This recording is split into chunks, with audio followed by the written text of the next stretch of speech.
श्रीराम. शिवरायांचे 8वावे रूप, शिवरायांचा 8वावा प्रताप, शिवरायांचा 8वावा साक्षेप भूमंडळी. पंताजी काका बोकील अभिवक्ता पुरस्काराचं वाचन करतोय मी, गणेश निगडे.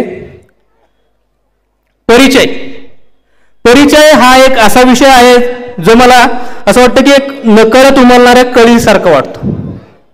त्या कळीचं हळूवार फूल बनतं आणि त्याच फुलाचा सुगंध सगळीकडे पसरतो. आपल्या उल्लेखनीय कार्यानं असाच सुगंध सर्व दूर चमकवणाऱ्या पसरवणाऱ्या व्यक्तिमत्वाची ओळख करून देताना मला अतिशय आनंद होत आहे. कायद्याचा विशेष अभ्यास असणाऱ्या ॲडव्होकेट निलेश बाळासाहेब आंधळे, कायदा सर्वांसाठी समान असतो हे फक्त बोलण्याचं वचन नाहीये, तर ते आपल्या अथक प्रयत्नातून व सामाजिक जाणीवेतून दिसलं पाहिजे. गोरक्षणाच्या कार्यात व त्यासंबंधीच्या कायद्याच्या संवर्धनात सन 2007 पासून आपलं काम सुरू आहे. महाराष्ट्र प्राणी रक्षण अधिनियम 1976, प्राणी छळ प्रतिबंधक कायदा 1960 अशा कायद्यांच्या प्रभावी अंमलबजावणीसाठी संपूर्ण राज्यभरात आपलं कार्य सुरू आहे.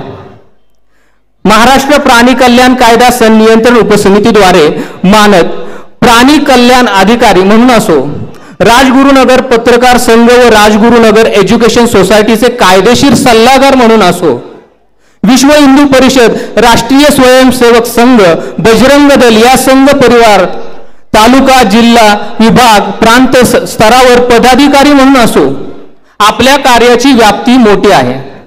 सामाजिक बांधिलकीतून व कायद्याच्या अभ्यासाच्या जोडीने सन 2010 ते 2023 पर्यंत पुणे, नगर, ठाणे, वाशिम, परभणी, उज्जैन येथील विविध पोलीस स्टेशनला कायद्याच्या प्रत्यक्ष अंमलबजावणीसाठी स्वतः रस्त्यावर उतरून पोलिसांच्या मदतीने 100 पेक्षा अधिक गुन्हे दाखल केले आहेत. त्याचबरोबर सन 2013 ते 2017 गोशाळेतर्फे अधिकारपत्र घेऊन वेगवेगळ्या न्यायालयात गोवंश कसायांच्या ताब्यात जाऊ नयेत म्हणून प्रत्यक्ष हजर राहून प्रयत्न केले आहेत. सन 2018 ते 2024 मध्ये गोशाळेतर्फे वकीलपत्र दाखल करून शेकडो गोवंश कसायांच्या ताब्यात मिळवण्यापासून वाचले आहेत.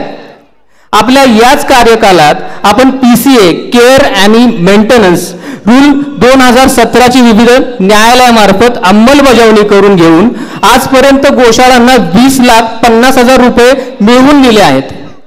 त्याचसोबत 27 पेक्षा अधिक वाहने कायमस्वरूपी जप्त केलेली आहेत.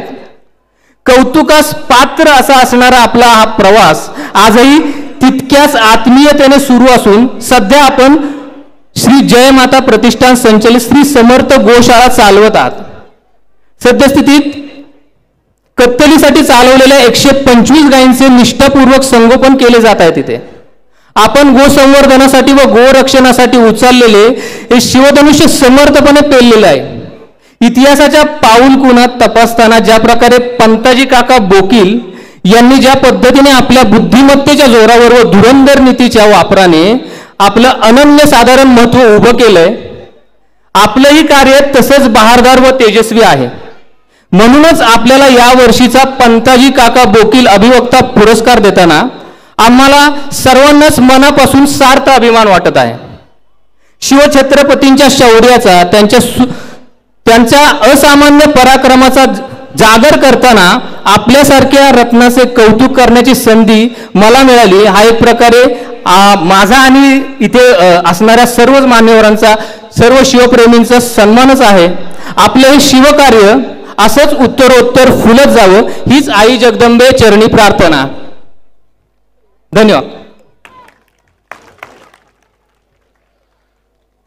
श्रीयुत गणेश निगडे यांनी आपल्यासमोर मानपत्राचं वाचन केलंय. त्याचा सन्मान करण्याची विनंती मी माननीय सुरेश चव्हाणके साहेब यांना करतो, कारण गेली 4-5 वर्ष हे जे मानपत्र लेखनाचं काम आहे ते गणेश करत असतो, त्याबद्दल आपण त्याचा सन्मान करूया. श्रीयुत चव्हाणके साहेब यांना विनंती आहे की गणेश याचा सन्मान करायचा आहे. पुष्पगुच्छ आणि